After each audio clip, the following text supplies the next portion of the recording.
would like to officially start our meeting. Again, it is 5:05. Thank you all for joining us tonight for our monthly community input meeting. We appreciate you taking the time out to find out all our latest updates and to ask any questions or provide any comments. We look forward to hearing from you.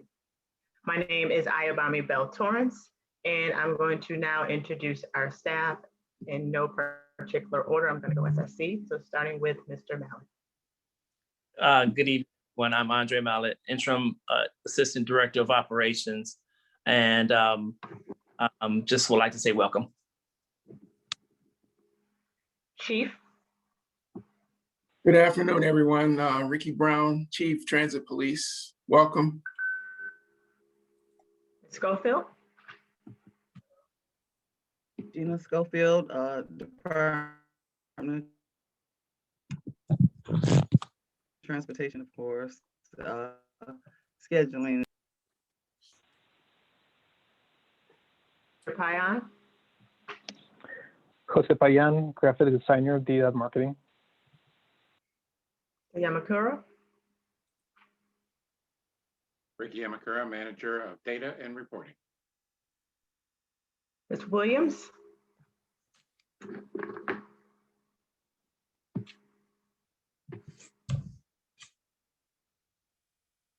Go back to Mr. Lozen. John Lozen from Compliance. I'm the ADA Coordinator, and welcome everyone. Lipkowski.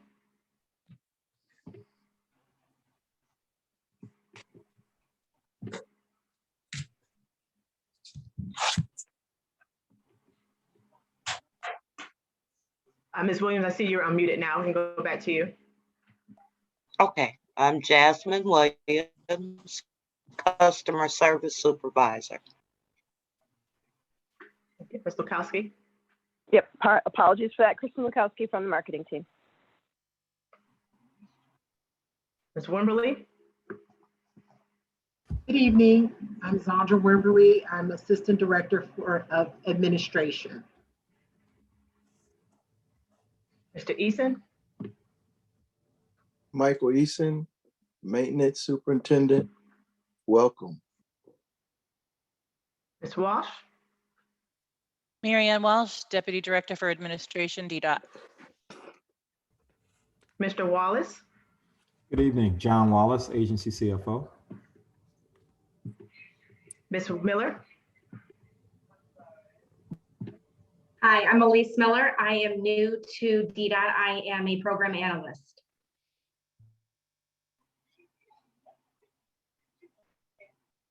Ms. Donahue. Hi, everyone. Deanna Donahue, Grants Administrator. Ms. Sheffield.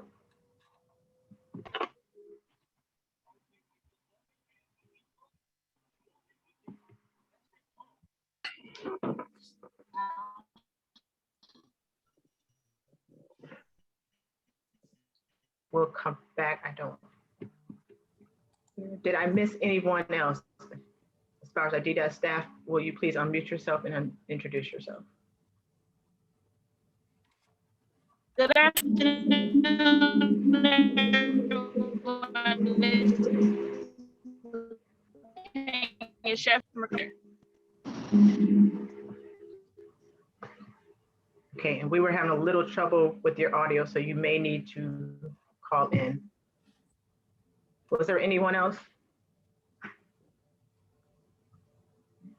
And I do want to recognize our ASL interpreter for tonight, who you see right now is Mr. John Harvey.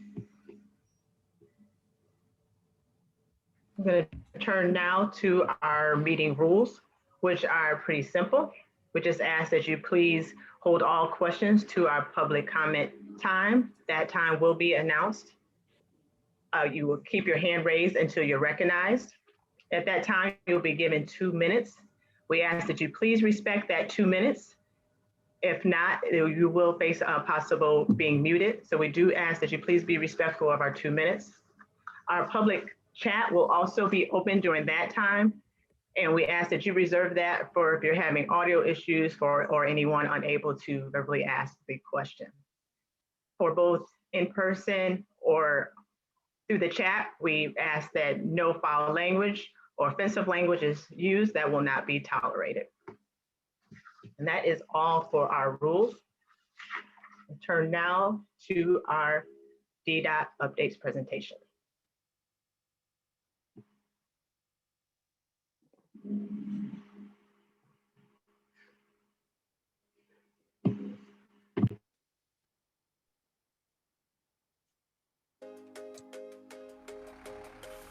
Bus fares are back.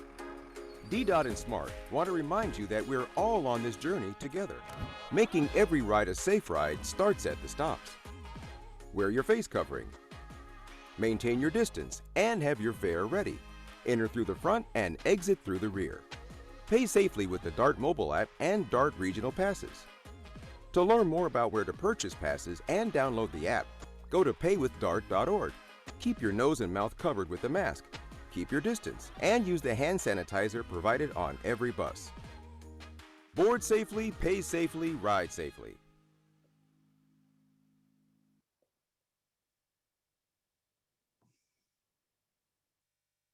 As many of you are aware, we did experience several technical difficulties at our last community input meeting, but we have made improvements all around to our virtual meetings. We want you to know that Ddot staff is receiving additional Zoom training, additional practice tests, and earlier meeting prep time. Additional behind-the-scenes support is available for our troubleshooting. We are maintaining communication with participants. And Ddot is taking every measure possible to mitigate. And please know that this is an issue being felt by major businesses throughout the country, not just Ddot. Cleaning is one of our top priorities. Please know that all our buses are serviced and cleaned daily once they return to the terminal after 6 p.m. Now, this includes sanitizing all buses in preparation for that 3:30 a.m. pullout. All buses that return to the terminal between 10 a.m. and 2 p.m. during the day are cleaned and sanitized.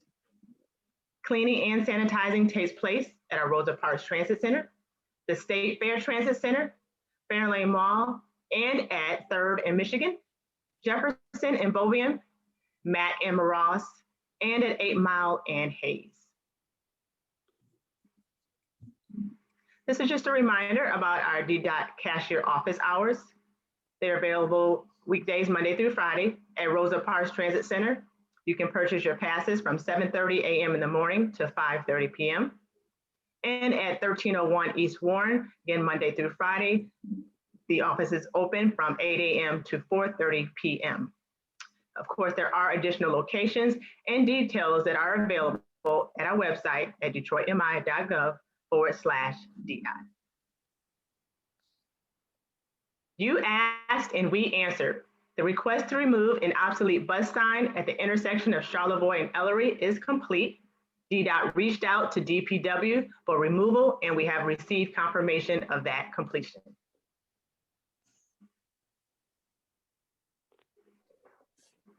Throughout time, Ddot continues to make strides. We just want you to know that Ddot has added 80 new buses to the fleet in recent years. 26 buses were replaced, as bringing down the average age of a coach to just 5 years and resulted in maintenance cost savings. A robust campaign is currently underway to attract potential drivers using a recently ratified contract that highlights a regionally competitive wage increase and promotional opportunities. The executive director participated in a sponsored workshop in which he highlighted transportation career opportunities to 7th and 8th graders. We have a few upcoming meetings. Our next community input meeting is Thursday, June 17th, same time, 5 p.m. Our next local advisory council meeting, the LAC, that will take place Tuesday, August 17th at 10 a.m. And we do want you to know that the Executive Director of Transit apologizes for not being at the May 18th LAC meeting and is scheduling a special meeting for the first week of June. That is all the updates I have at this time, and we thank you. You can continue to find more information on our website daily at detroitmi.gov/DDOT. You can always follow us on social media, Instagram, Facebook, or Twitter at Ride DDOT.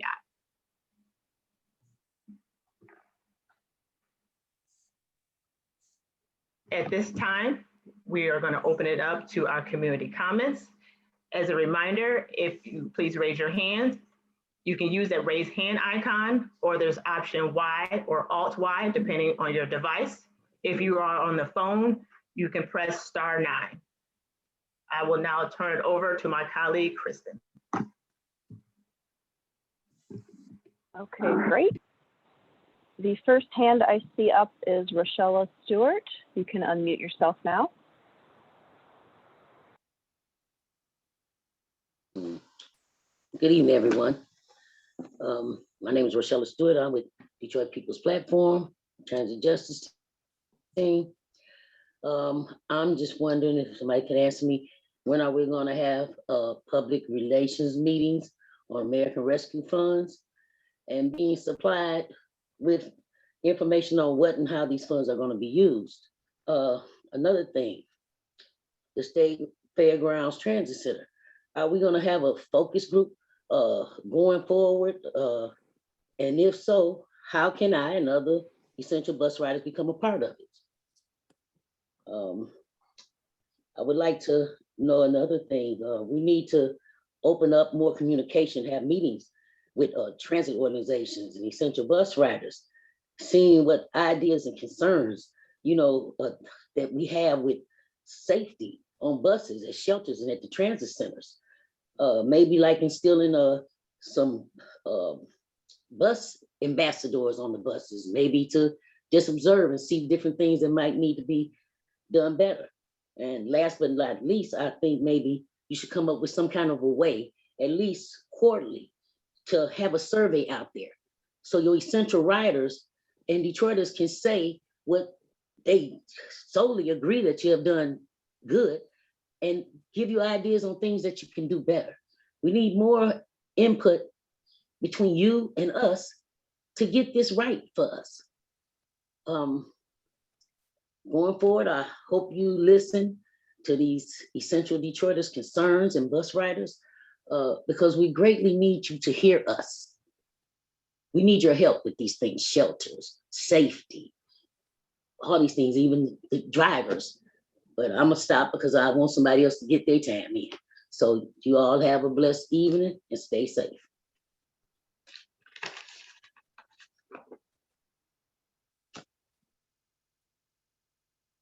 If somebody can. Okay, good evening. This is Chief Brown. You mentioned safety twice very strongly. And I will tell you that there have been a few incidents recently at bus stops and at Rosa Parks. And I'm proud to admit and say that some of those incidents resulted in arrests by transit officers. Some of the other incidents brought to our attention based on my relationship with DPD, my past relationship.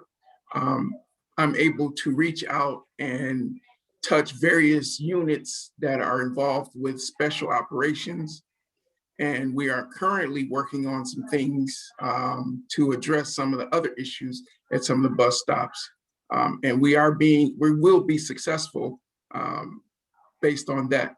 One other thing, I am currently testifying in Lansing to make sure that the bills that we put forth regarding MCOs, which is the Michigan Coalition of Law Enforcement training, will recognize Transit Police Department as a police department.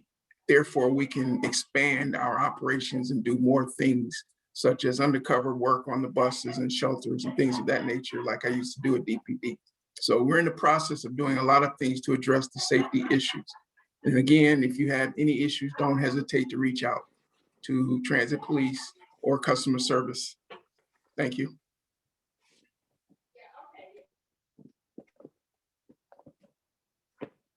Hello, this is Michael Oglesby. I'm trying to get it together here. I'm not in my normal place, so don't mind me kind of fumbling, jumbling. Anyway, hopefully you can see me and hear me.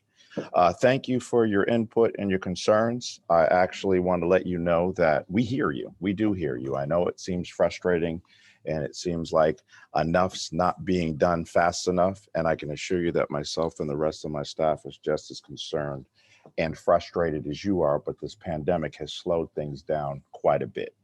There are a lot of things that were mentioned, so I'll just touch on a few of them. The first one was the public relations meetings with the ARP or the ARP funds. A lot of people really don't understand how the actual transit funding takes place, so let me explain it. There'll be approximately $135 million that'll be allocated to Detroit. That will be divided up between Ddot, SMART, the People Mover, and the Q Line. The RTA will make that decision on what that formula is. So the funding is basically appropriated by the FTA. Then the FTA will get the formula that's calculated. And then the providers, which is in this case, Ddot, will be able to apply to get the grant obligated to us. So it's not a situation where it's just money and it's there. There's a process to get to it. In addition, there are a list of things that it can go towards, but I'm not really worried about that right now. I'm really worried about what you, the writing public, have to say about what's going to take place with those funds. So we just had a meeting with the RTA on this information today, and we're going to be establishing some outreach, and we want to hear what you have to say as far as what should it go towards.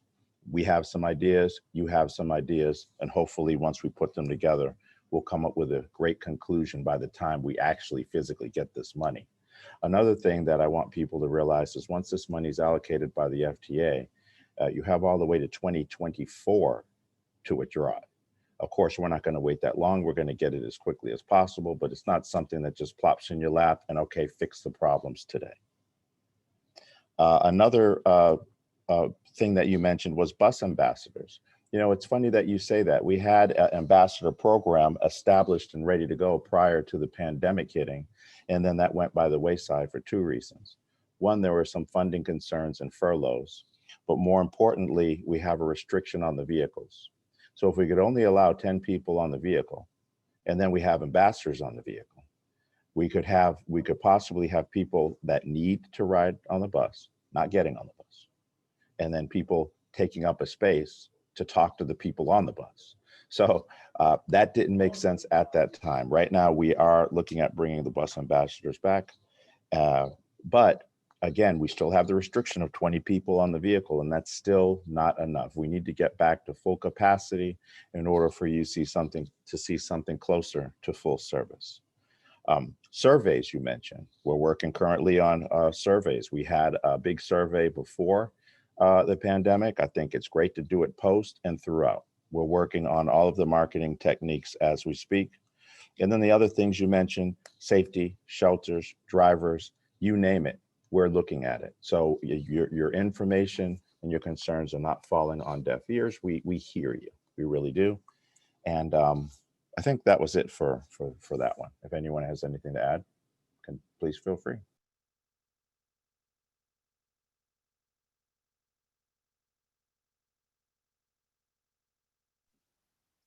To speak on the bus stops and the shelters, right now we have about 208 shelters out there. Not every location is qualified for a shelter because it has to be ADA compliant.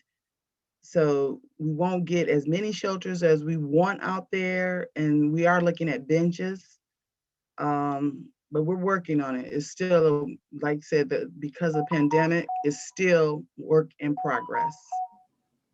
Yeah, yes, that's a great point. Let me add to that because, you know, I was just at another meeting and there were concerns about the shelters. And I heard a lot of people say, you know what, every bus stop should have a shelter and every bus stop should have a place to sit. A lot of people don't realize that some of these bus stops have been grandfathered in and don't even have pads. If you were going for ADA compliancy today, a majority of the bus stops that were grandfathered in would be eliminated, because they just don't meet ADA requirements. So you have to be careful when you say, you know, it's along the major corridors. When we go into our neighborhoods, we want to shelter at each location. That's just physically impossible. What we can do is increase the amount of shelters. What we can do is look at how much of the funding that comes forward we can put towards providing shade when it's sunny and to have some place for you to sit when you're tired. And we're with you. We hear you. There was a shelter replacement program. It hasn't been fully executed. We're going to dust that off and kind of take a look at it and see if we can extend it. But we really worked hard on that, and we'll continue to. Thank you all for those detailed answers and updates. I do just, before we move on to our next person, I just want to acknowledge and confirm that our closed captioning is working. It's on and properly working, and we have confirmation. So if anyone is unable to see closed captioning, you may have to adjust the settings on your end. But we have confirmed that closed captioning is currently available. Back to you, Kristen. Okay, great. The next hand up I see is Renard. You can unmute yourself. Okay. Hello, can you all hear me? Yes. Okay, perfect. Been having device issues all this week or month or pandemic, so glad I'm being heard. I wanted to also just echo the question of my fellow team member in terms of what it will look like for a bus rider engagement program or a set of hearings or workshops with the department. I know in the past with previous directors, let's take this pandemic and out of this equation, right? There were workshops that were held with the public in terms of like routing decisions and issues. We were even able to draw on maps and things of that sort, but a virtual version would probably be the best for this year right now, just given the pandemic. But the point is, we're interested in reaching out to the department in terms of our suggestions for this one-time funding for the ARP. And we just want to know, and I've already heard from the director on how they're going to plan to do this, but just please reiterate what will the timeline be for this sort of process as well? That's the part that's unclear to me. Is I'm interested, we all are interested in giving our ideas. And Ddot also has a plan as well too. And that exchange is going to be valuable to all of us as well. But we need to know like a timeline. Will there be hearings in June, July? What would that look like? How we would be able to give input for this as well too? So is it an email? Is it like taking question and answers in these workshops or hearings? This is a heavy interest, not because it's just giving us demands for funding. It's about getting the bus riders to communicate with the department in terms of our needs that maybe us advocates and organizers may be missing out on as well too. We want to get as many voices into this space. Also, I just wanted to thank the department for their efforts to keep us safe. Keep continuing the good work on sanitizing the buses and providing PPE. In fact, I saw a gentleman boarded the bus. He didn't have his mask. The driver gave him a mask. He was able to pay for the fare and board the bus. I want to see more of that. I hate seeing people turned away because they can't board the bus as well. I believe in equity, and it's very important. So I don't want this funding as well too all to be spent. No offense to the chief or the police on this, on just police. I know y'all don't have the resources that you don't need, but safety doesn't mean just boarding the bus for just a few stops and getting off the bus and everything like that. And I know that we have some hindrances with the bus ambassador program just due to the pandemic, but I think we need to rethink safety as well.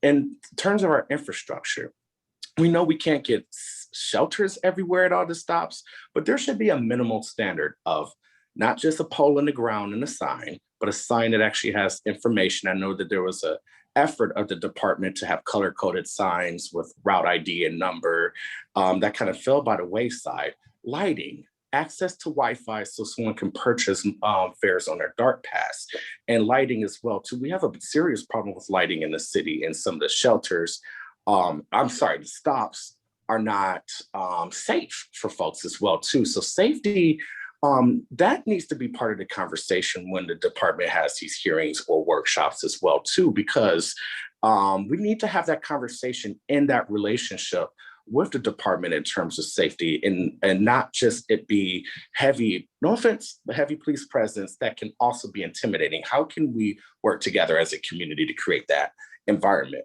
So my question is, that is time. Get involved in that. And can we get these hearings for the state fairgrounds too? Thank you. Thank you so much for your generosity. Very good. So you listed about 20 things. We'll see if we can try to address as many Bad as we habit. can, Renard. It's a bad habit. Yeah, well, you know, I'm gonna have to talk to you about that, but we're good. We're good. We're gonna try to cover as much as possible because I appreciate your input.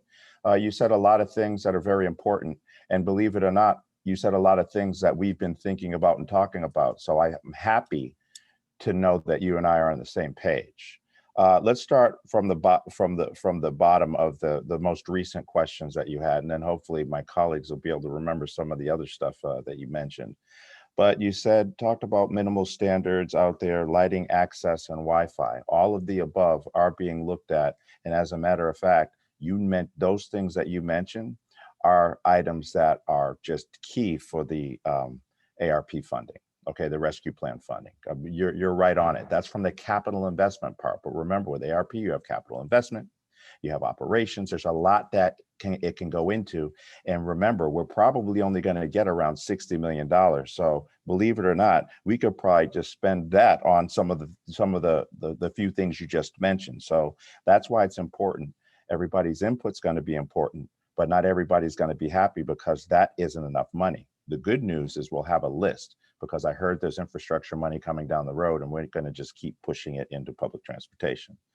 As far as spending money on the police and the ARP funds, I have not even identified what we are going to spend that money on, so I'm not sure where that's coming from. If you're referring to increasing the police force from roughly about 38 to 48 for 144 square miles, that's not intimidation. That is survival of our police officers. I mean, we have police officers who are out there day and night doing the right thing, and they're spread really thin. And we're trying to make sure that we have as many as possible. I think it's important to note that one of the reasons why we increased the police officers is because it was a direct request from the bus operators. As a matter of fact, we had a walkout because of safety. And the reason why they came back to work was because we promised more police presence. Police presence is for prevention. It's not to intimidate. It's nothing like that. Typically, you prevent issues if you increase the police force. As far as suggestions and timeline, you know as much as I do. I believe you were on the call to the meeting today with the RTA, in which they announced how long it's going to take in order for them to actually divvy up the money to even know how much we have. I believe they mentioned June or July. Simultaneously, what we're going to be doing is we're going to be setting up workshops, and we have to get creative. The old way, you were right, the old way is to just have a workshop in person. Who knows by then what we'll be doing? We may do it in person. We may do some in person. We may, there are a lot of ways to do outreach, and we're gonna do as much as we can. And we'll take suggestions. If you have suggestions, we'll take those too. And we're trying to get as much input as possible. Remember, this money that comes in isn't for Ddot and the people here in Ddot. It's for the people who take the service, and we want to make sure that everybody gets. You know, I mean, we're on the same page here. Safety of drivers. You know, you mentioned safety is important and safety of drivers important, but then you mentioned police. Increasing police may not be as important. We kind of have to find a happy medium. I'm with you. I think overdoing it is too much, but I can assure you we're not overdoing it. It's my opinion that our police force, based on the size of our service, actually should be double. So adding 10 is not going to get to where you're saying, where it may look like intimidation. In addition, we're looking at alternatives. You know, just recently, we just partnered with Crime Stoppers. If you see something, say something. If you see an issue, say something. So now I'm turning back to you for help. So if you see, you know, it's an opportunity for us both to help each other. More meetings, more concerns. We got it. We're on it. Again, remember, we're dealing with the pandemic. We're trying to come out of it. realistically, even though everybody's saying we're coming out of it, what does that really mean? I haven't seen the statistics yet. So I'm hoping we are, and I'm hoping that the numbers go down. I think that was it. Yeah, thank you. Yeah, some others. Thank you, Director. Yeah. And also just, I had a concern. Can we get our drivers to wear their mask? I see some slacking going on. I'm wearing my mask. I'm trying to protect myself and others. I reported 2 incidents on a complaint line just to ensure that this mask mandate applies to everyone. And this mandate going away? I'm worried about this. I want to wear my mask. I'm with you. I'm with you. I mean, I'm worried about it too. Well, I was just having a conversation with Andre. I don't know what we're going to do. Right now, we're saying wear your masks. Right now, we're telling the operators to make sure that they wear their masks. I have heard some complaints. We are randomly going around and checking. Again, we have a lot of operators out there and they're going through a lot, but they need to wear the mask. So I'm even working with a TSA.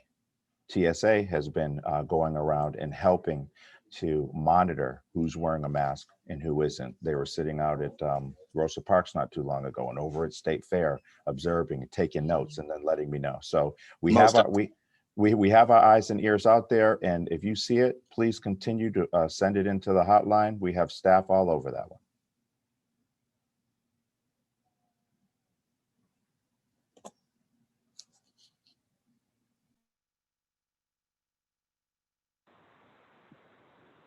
Okay. The next hand up I see is Mr. Verst. You can go ahead and unmute yourself. Good evening.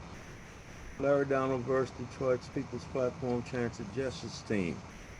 And my question is, well, you've answered most of what I wanted to ask about the upcoming funding so far. I'm not satisfied with the answer, but it was an answer. And I'm concerned about the number of buses and the condition of the buses. And you say the average age of the fleet is 5 years, but then if there's a matter of maintenance, because I've seen instances where buses have been taken out of service, one behind the other on a line, on Grand River for one. 2 buses went out, one right behind the other on a weekend evening. What is the problem with maintenance? Is it a matter of parts or a matter of personnel? And what can be done about it? I have a suggestion that seems out of the box, but I'll save that for the moment. Can someone respond to that, please? Well, Larry, I'm interested in hearing what you have to say out the box. We can answer that other question pretty easy. I want to hear what you're thinking. Well, I'm thinking that a significant part of the problem is twofold. One is personnel and the other one is parts, because you have to order them. And I am thinking that quite possibly Ddot might consider investing in a 3D printer and making its own parts. Oh yeah, you're thinking out the box, all right. I like it. Hey, listen, let's start with, we're going to get back to that 3D printer in a minute, but I like that. I actually just wrote that down. Okay, let's talk about the vehicles now. I can't speak specifically on the time frame, but I know Mr. Malik can look into that. But I can assure you that we're not having any major maintenance issues. As a matter of fact, we have 288 vehicles. We're running approximately 231 to provide the service that we have. So we have enough vehicles. It's a lot of people were thinking, oh, you just don't have enough vehicles. Now I will tell you, of the 288 vehicles, 80 of them are older. They're the 2010s, and we're in the process of ordering approximately 25 new vehicles to replace them, and in the following year another 25, because they have to reach a useful life of 12 years of 500,000 miles. And I think they're right on the cusp. So we just recently are putting the order in, and we'll be replacing them. Pretty soon, you're going to see all new vehicles. And by the end of the year, hopefully, fingers crossed, you're even going to see some electric vehicles and some other stuff. And really, depending on what happens with the public input with these rescue plan funds, maybe we may see something else with the fleet. or maybe we can do something there too.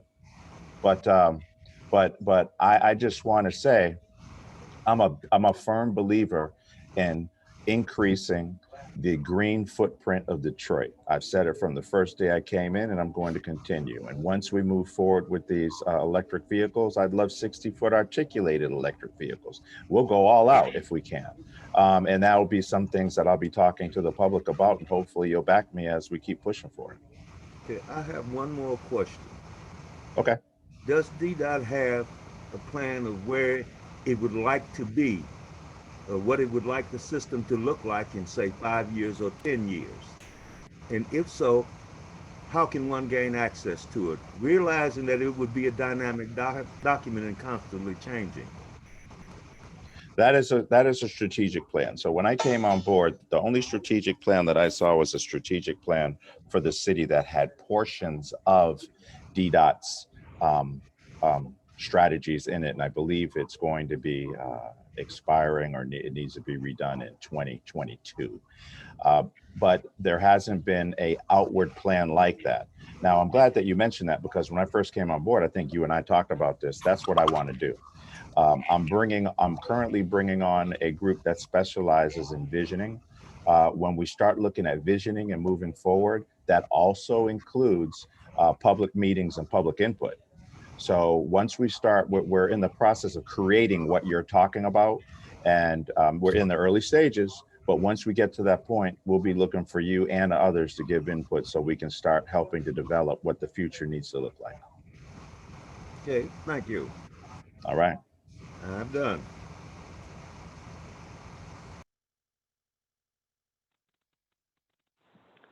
Okay, the next hand up I see is phone number ending in 493.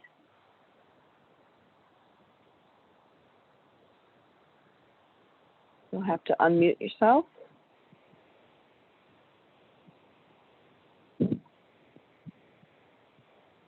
Yeah. Hi, this is Patty Fedowa. Two things I wanted to talk about. First is, how's the automatic vehicle locator system working? Because yesterday we couldn't seem to find buses. And the reason I bring this up is, for the last few years, especially right before it was installed, we were told how great this system was, how many features it had, it would work all the time. And I just didn't expect to have the troubles I did yesterday afternoon. The second thing is Mr. Oglesby had indicated he was going to give the advocates, sort of a list of things that he needed help with. And I would love to have that list so we can make DDOT a better system.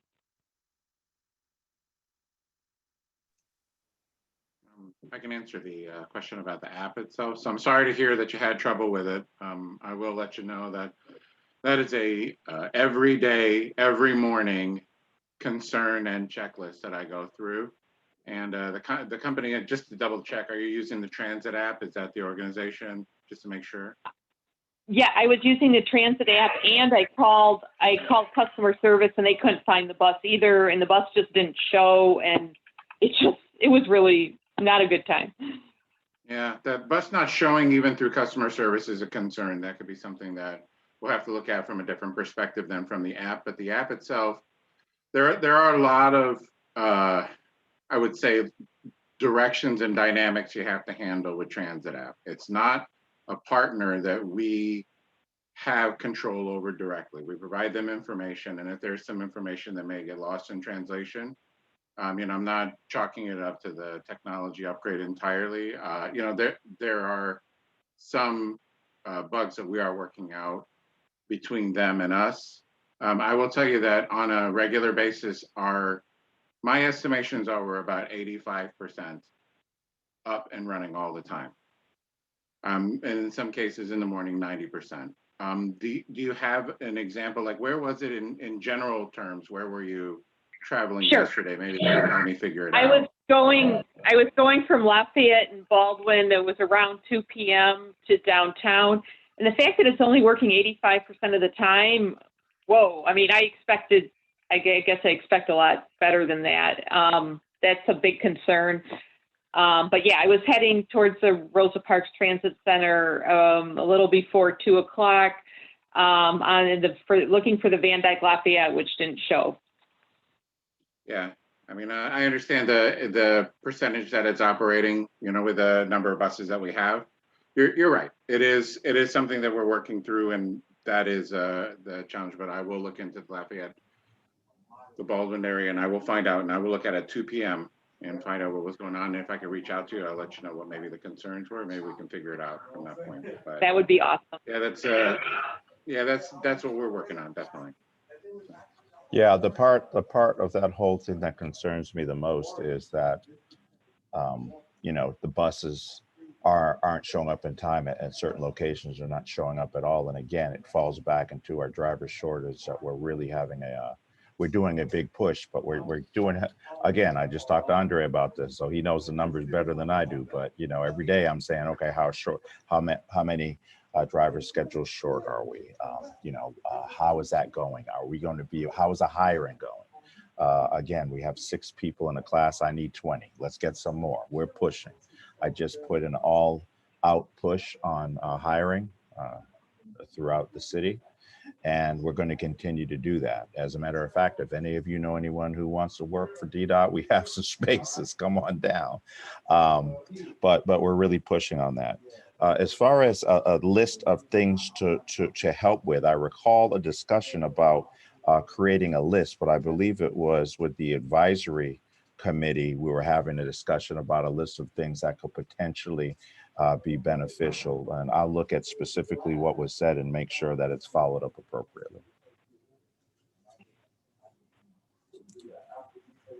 And I will say, add to that, Ms. Bedawai, I will be the person. We had a person who transitioned out, and I will step up and take that responsibility to work with the commission, you and the executive director, okay? All right, thank you.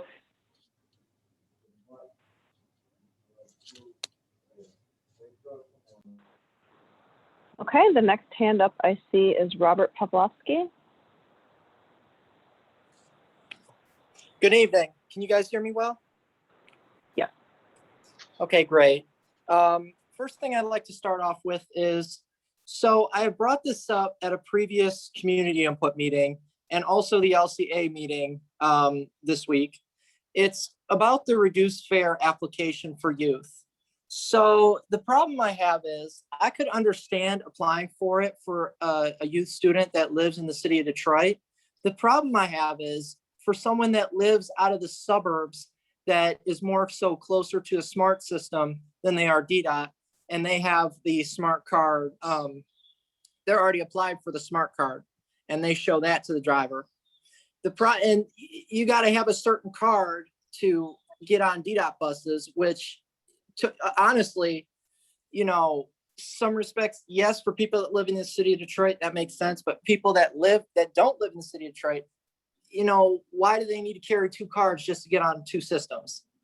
And it really doesn't make sense. And, you know, on smart buses, you can show them your state ID and it shows you your, you know, proof of age, you know, all that stuff. It gives you the same thing as a smart card or a Ddot card. So, and every time I've seen students show their state ID, because I know a couple students that take Ddot on a regular to get around the city, and they use their state ID to get on smart buses. And I've seen them have encounters with state IDs not being accepted on Ddot buses because it's not the card that they need to use to board the bus to get that reduced fare, which I think I see is a little bit messed up. I'm asking if you guys could take a look into that policy, because I know Mickey had brought this up at the last board meeting that I brought this, not board meeting, community input meeting. I know she brought it up as it was a policy, and that is something that probably isn't going to change. But I want you to take a look into it more, because it's an issue, especially for students from the suburbs that use the system, especially on the weekends. If you want to connect to Oakland to Wayne, if you're coming for time. Thank you.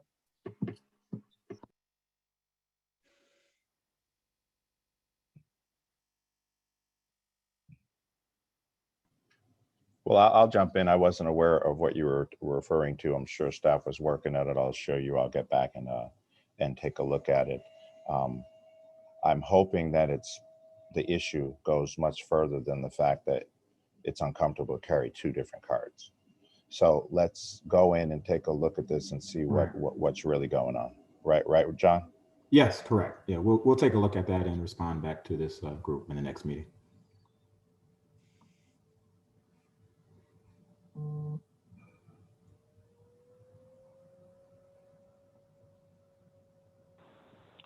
Okay, the next hand up I see is Ms. Burnett.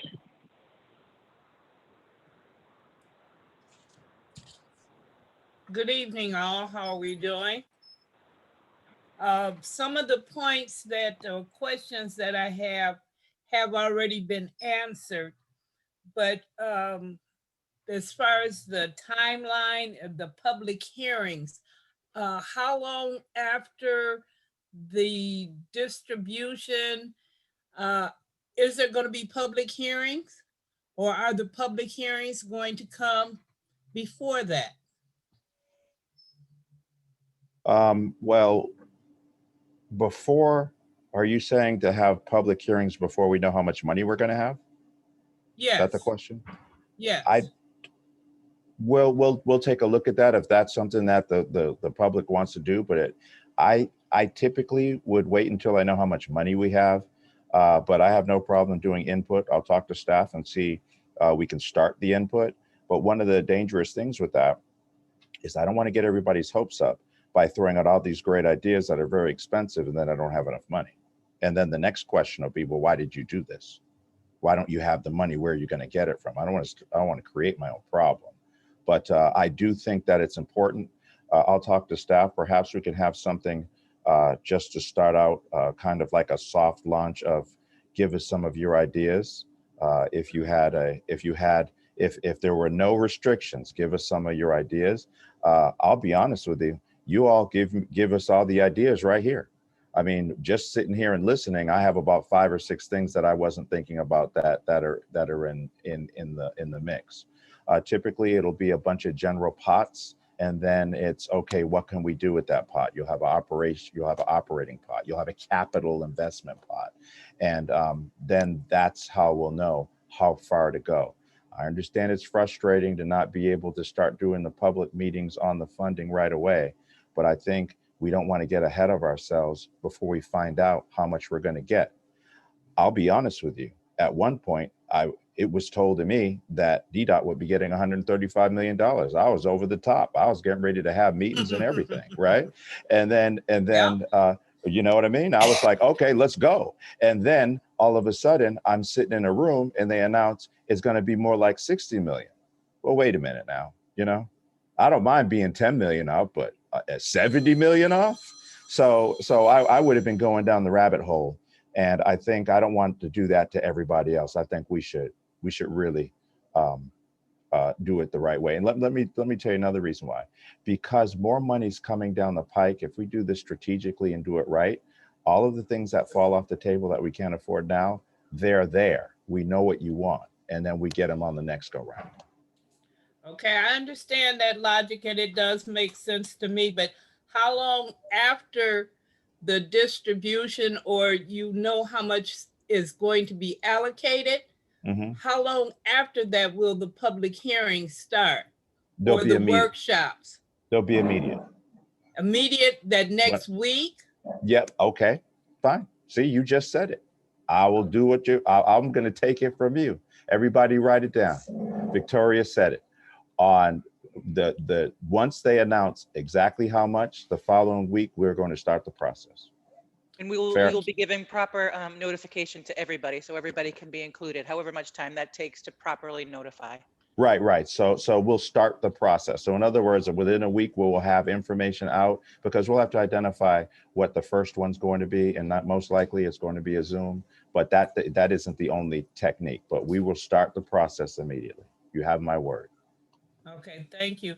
And the other thing that I wanted to address is secret writers, and you already discussed the ambassadors. I understand that. the secret riders, the purpose of them, and when do they ride, and how many lines do they ride a day? If we tell you, there wouldn't be secret. Yeah, they would still be secret. We wouldn't know who they were. Oh, I'm okay, just all trying right. to get a feel for how much How much? how much land they're actually covering, and whether it's at troubling hours or that type of thing. Well, I can address that. This is Don Lozen from Compliance. We just initiated the program, and I only have 4 riders right now. We've had some people that previously were secret riders that didn't want to get involved right now, and I respect their decision about not, because of COVID, not riding. But we're just kind of finishing our first month, and the idea was just to have people ride routes that they are familiar with, need the ride, and to get a feel for what we can identify from those rides. They do ride on the weekends, evenings, and during the week. So in terms of the breadth of time, we're getting some data. I've gotten some preliminary data from the first couple of weeks of May. And it's a lot of the concern is about social distancing and certain ADA riders having difficulty boarding. But that's just from a preliminary look. But we're going to evolve this. Previously, we surveyed every route every 3 months. So 4 times a year, we had a complete survey of the system, and we assigned routes. So we're going to just evolve in the next couple months the old process of trying to make sure that we're identifying things. You know, we look at everything from the cards to, you know, people who ADA people are boarding, to just general customer service from the driver and such. So it's a quite a lengthy form that they fill out, but we gleaned some good data from it. So I'm just glad we were able to start, and I've been communicating with them a lot this week because I need to get some of the bugs taken care of that have kind of plagued the reporting process. But we'll do that. And if you have any ideas, I'm always you know, looking for options and looking for additional secret riders too. Okay, thank you. My other thing was police aboard the buses. Is it possible for them to just come on the bus and just ride to the end of the line rather than 3 or 4 stops? Is this something that can be worked out so that their presence is more than just a 10-minute presence? Everybody could be good for 5 minutes, even my dog, and I don't even have him anymore. So is there something, some other way to address the police presence on board the bus so that it looks like they really have a presence and not just stand and talk to the driver, maybe go mingle or whatever? I know it's COVID, we have to stay our distance, but I think that plan or that program needs to be relooked at. And thank you for your time. Chief, you want that one? Oh yeah, absolutely. I was on mute. I was already responding. I saw your lips moving. I said, wait a minute now. Okay, All right, go ahead. I apologize for that. This goes directly to what the executive director was just speaking about, increasing our manpower. We have over 140 square miles of city territory to cover. Based on the limited number of police officers, we decided to make our presence known to as many routes as possible. And that's why they're only on there for a short time. Now, one of the other things, again, I mentioned I'm in Lansing, lobbying for changes to the laws for us to be able to do some creative things, such as ride in plain clothes and observe things when we get reports of specific trouble or issues on lines. I mean, I have a plethora of things I want to do to increase our ability to do things, even with the limited manpower at this time. So believe me, I'm way ahead of you. And like I said, if you see something, say something, we'll get on it. We'll provide special attention to that. We have drivers who provide us information and we immediately respond the way we can. So believe me, we're on it. So what about the cadets? Part of their training, since we increasing our police force and what have you, is there some other entities? I know I heard someone say something about TSA being a part of helping out to deter some things. So what about some kind of program like that? Well, again, is that feasible, first of all? Absolutely, absolutely. I have a relationship with the ASAC, who's the officer in charge of the TSA response unit for this area. Unfortunately, because of COVID, their activities have been extremely restricted and limited. They used to actually assign people, we worked it out where they had plainclothes federal agents riding and watching and reporting to us things. They wouldn't take action, they would, unless it's serious, but then they would report to us what was going on and we would respond. So a lot of the things that we were putting into place got derailed. And I hate to use the COVID as an excuse, but it's reality. We had to stop that. And another thing, you mentioned officers engaging the riders. That was something that I was working on and putting into the community relations aspect of what we do.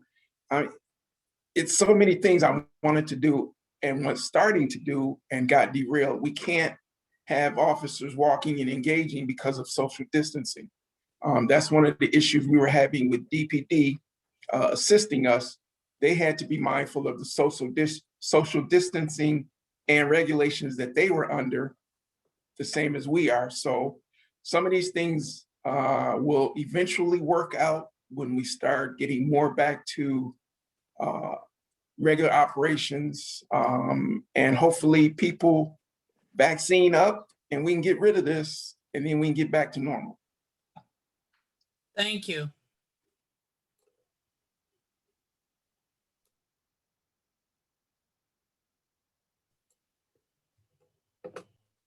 Okay, before, looks like all hands were raised. Before we go into a possible second round, I do want to acknowledge comments made by Ted Tansley in our chat. Yeah, hello, everyone. Thank you for hosting this meeting. He wants to know, will Ddot develop a plan to fully open up all channels of communication with their ridership to help identify safety improvements beyond what we're currently focused on? He knows that the city is looking to spend money on safety via the investment in transit police. But if we haven't, can we open up more communication with riders, especially while they're riding, and look into additional safety improvements and concerns based on what is brought up, especially for our most vulnerable riders? And there is a link to a Detroit News article, which we will save and respond to later, but looks like additional safety question. Okay, again, let me respond. There were a lot of things starting to be set into motion regarding safety and not just manpower.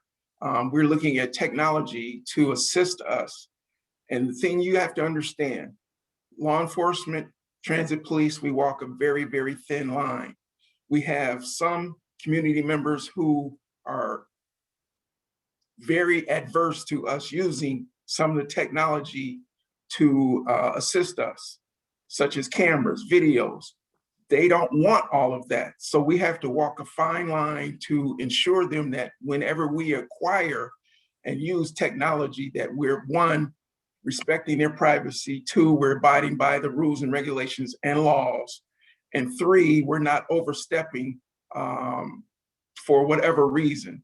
So there are a lot of things that we have to do and we can do to improve safety and not just manpower, but we have to walk that fine line to ensure the public that we're not overstepping our bounds. And the city has dedicated efforts to ensure that we acquire some of this technology.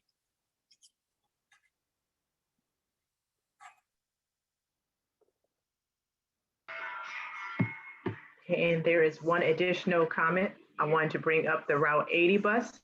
I think there is a lot of opportunity there for Ddot, especially on weekends where the route could be slightly adjusted to allow the Lower East Side to access trips to and from Eastern Market. I wonder if it is something that could generate money for the system or something.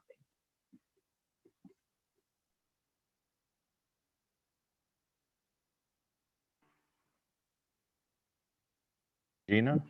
Yeah, Operations. I'm getting ready to respond now. That's something we can look at.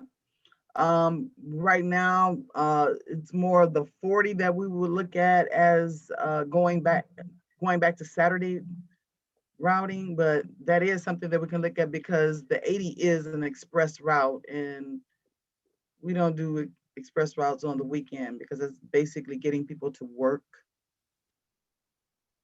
to school.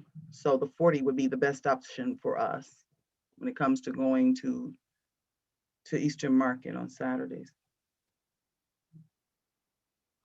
And that's a point taken. You know, there's a lot of opportunity to kind of take a look at our entire system eventually too. I remember I was talking to Gina before, and you know, we were so caught up with trying to keep up that we weren't able to really start looking at some creative things. So over the next few months, coupled with moving forward and trying to figure out what to do with some of these rescue plan funds, the planning of the vehicles is going to be a major piece too. And also we're going to be looking at our workforce.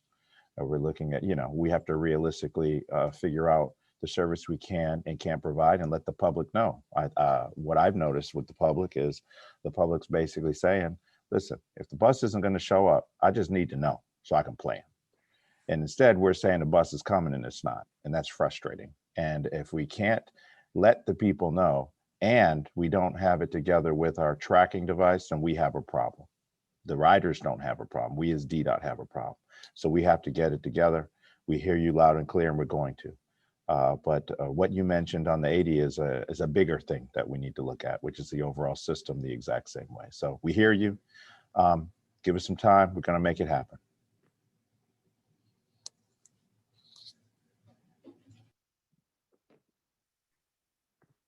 Okay, and I apologize if this question was asked already, but can the executive director or mayor implement our own mask mandate for transit systems in the city? What power does the department have in that regard? I have no power to do a mask mandate, but I will say this. Before we get to a point that we say no mask allowed on the vehicle, there's going to be some major discussion. I'm not a big supporter right now. I want to see the numbers change. I'm hearing that MIOSHA is going to be lifting a lot of things next week, and then that's really going to dictate where we go moving forward. I do believe, I haven't talked to the mayor, but I will, to see if that does take place, what are we going to do about it? So you have an advocate in me to work hard to see where we're going to be with these masks. But myself, I don't have the ability to say, okay, you know what? It's going to be masked because I said so. But I do have the power to talk to the right people to make sure that we end up doing the right thing in the long run. Thank you. The time now is 6:09. We do have additional time for anyone who has not asked a question. If you would like to raise your hand now, or if you have asked a previous question, you have the opportunity now. I will say that we are ending tonight's meeting at 6:30. So any additional questions, if they're unanswered, we will have to get back to you at a later time. So at that time, I'm turning it back over to Kristen. Okay. Robert Pavlovsky, I see that you have your hand up again. Go ahead and unmute yourself.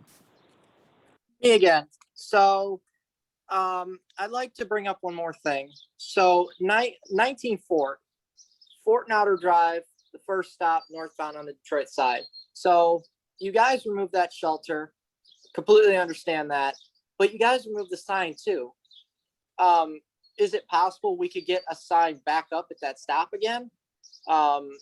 Because I've seen a couple, I mean, I've waited there like a lot in the past 2 weeks, and I've seen some people complain they've complained like, where's the sign at? Where's the sign at? I'm just like, hey, that's not my call. I mean, I got no answer to that. You'd have to take that up with Ddot. And I'm just like, you know what? I'm just like, it's like, I could understand why you guys removed the shelter because there was a lot of loitering there and everything else, but why do we have to remove the sign? That's something that like, I'm curious about, but I'd like you guys to take a look at that whenever you guys got time. I want to give out to, I want to thank Mr. Oglesby for reaching out to the youth, especially to get them involved with the infrastructure and the transit, the transit world, and get them, like this is an opportunity for them to look at as a career. I mean, you make good money on it. I mean, it doesn't sound like a bad idea. And I really want to see more of that, especially the director reaching out to high schoolers and college students as well. And another thank you to Ricky Brown, keeping us safe, especially Saturday, over last weekend. Had a couple drunken public and loitering issues at the 8 Mile and Woodward Meyer store. Transit police did a good job, and I want to give big thanks to Ricky for that.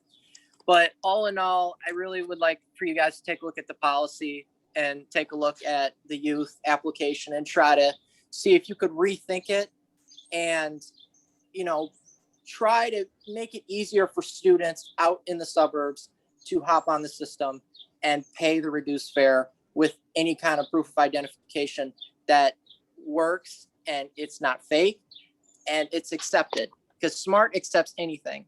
And I think that you guys should too, but that's up to you guys to make that decision, because weekends you're stuck. You got to take Ddot either way if you want to connect from connect from somewhere else. Thank you. Okay, so Robert, thank you for all of that information. I'm going to ask marketing to find out what size shirt you wear so we can get you an ambassador shirt. And then that way, while these people are asking the questions about the stops, you can answer for me.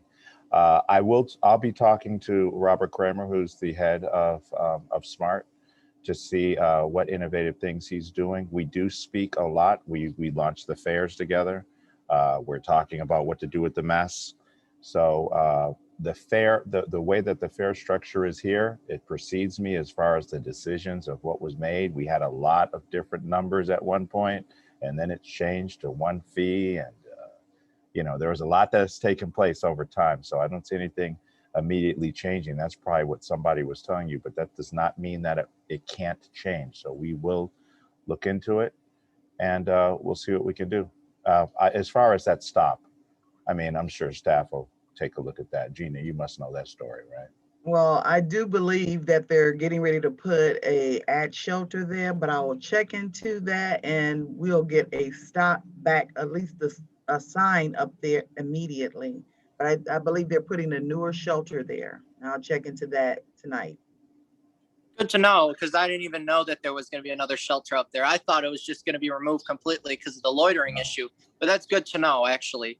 And I do speak with Tony Vincent over at SMART at least once a month about issues regarding both systems in general and how we can work together. And it's really good conversations, and we could get both systems to work together and make it more friendly, especially for youth and the whole youth situation. It's and I'm looking forward to it, especially for weekends when you're stuck. You have to take it. You have to take Ddot either way if you want to connect from Oakland County to the Southern Wayne County. You don't have a choice on the weekends, but I really would like you guys to take a look at that. But other than that, I hope you guys have a good weekend. It's supposed to be warm out. Stay hydrated. Stay safe, you guys.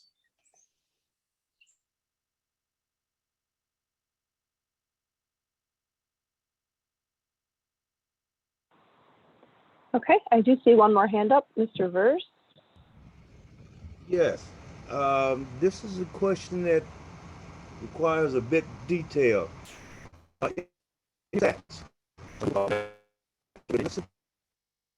Statistics, you have a. Can't hear you. I am called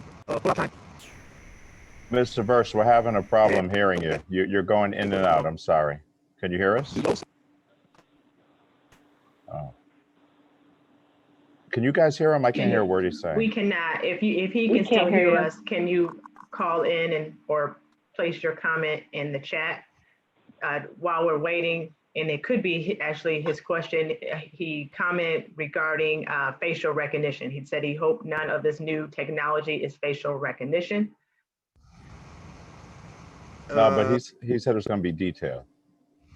Now, that was something I put in the chat. The question on the floor now has to do with pull-out times and exactly what are you measuring? Are you measuring only pull-out times from the barn when a bus starts out for the day? Or are you also measuring pull-out time as a metric for when a bus pulls off at the beginning of a route? Does it pull off on time?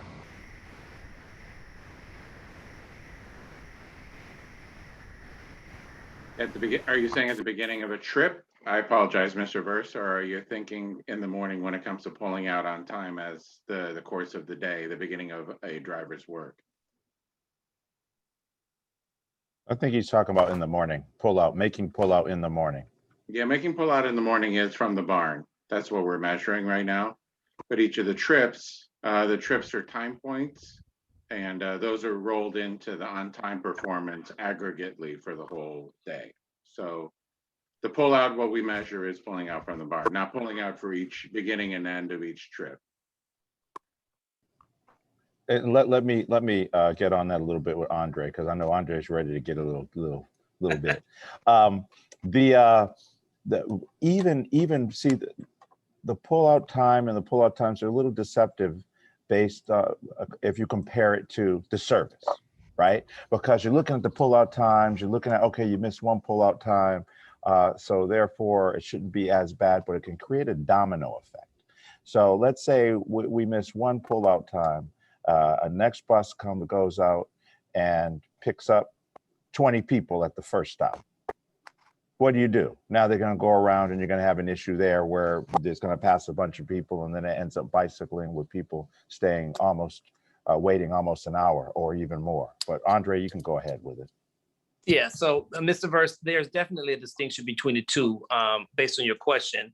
The pull-out time that we measure for the garage is completely separate from the on-time performance pull-out from a stop. So those would definitely be measured completely separate. On-time performance, and one is looked at as our performance as relates to operators leaving the garage on time based on the schedule. So I hope I'm answering your question, but those are definitely two separate indicators that we measure.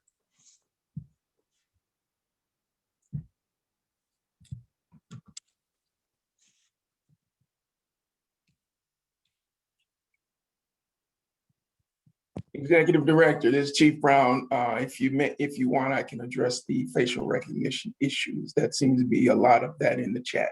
Oh, absolutely. Go ahead. To all those concerned about facial recognition and their concerns about it being a racist platform, I will advise you that I'm old-fashioned law enforcement. Nothing beats hard, dedicated, investigative techniques by the competent investigator. A lot of misinformation about facial recognition is being put out there now. Facial recognition, I'll be the first one. You can put me out there and put me on stage and I'll be the first one to say, facial recognition should never be used to close a case. Facial recognition should only be used as a starting point. If you have 4 or 5 people enter an establishment all on video and something happens, it's a starting point of who we need to at least start looking for and at. And then you have to use the old-fashioned investigative techniques and tools to solve the darn case, okay? But if we have 4 or 5 people walking someplace and all caught on film and we have no way of even starting or knowing who to even begin looking for, that's a problem. That's why we have the criminal issues that we have now. Thanks. And I would like to end that by saying the words that you heard are not represented by Ddot in any way. Mr. Brown has some great points, but I will say this. the technology that Ddot currently has does not have facial recognition. As a matter of fact, I'm trying to get my cameras to record. So you don't have to worry about us utilizing facial recognition. As a matter of fact, we're working hard on replacing our camera system. And when we're done replacing our camera system, that will not be part of any of the discussion. I want that to be extremely clear. I don't want to take Ddot as a transit system and get in the middle of a whole DPD thing. So I will tell you from our standpoint, that's where we stand. Let me just reiterate, I apologize, sir. We do not have facial recognition, but a lot of people tie video and cameras into that simple process. And that's what I want to clarify. Right. If someone walks into or around Rosa Parks and our cameras capture them and they do something wrong, we have to start by looking at the camera picture to see who the heck we need to start looking for. And Right. That's basically it. So we're not doing facial recognition at all, but we have to clear up that misconception that we're just using that to identify somebody, run out and arrest them and then charge them. That's not how two different things. Not you. It's important to point it out. That's two different things. What you're talking about is recognition in general. I mean, it could be a tattoo, it could be clothing, it could be, that's identification. That's old fashioned. That's the way it's always been. The newer technology and the newer stuff that's coming out, we're not looking at.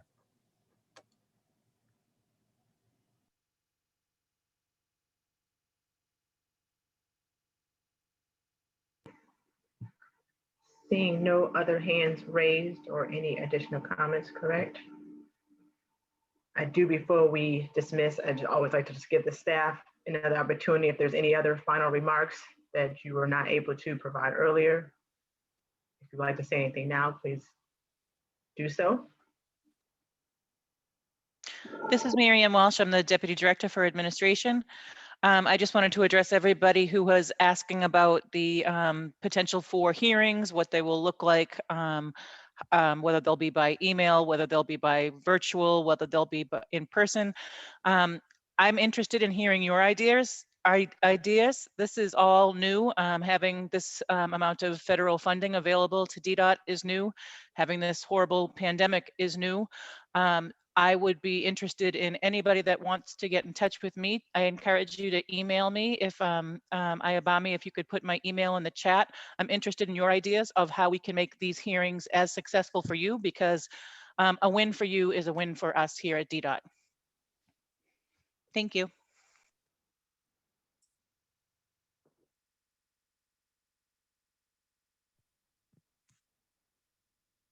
Okay, we'll get that email up shortly, and the chat will remain open for the moment as we close.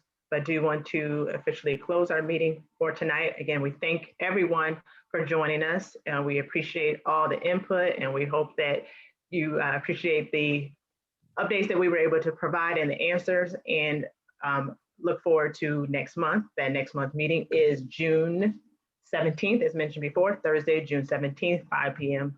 same time as always. Have a great night. And again, I'll post that email shortly. Have a good night, everybody. Thank you. Night, everyone.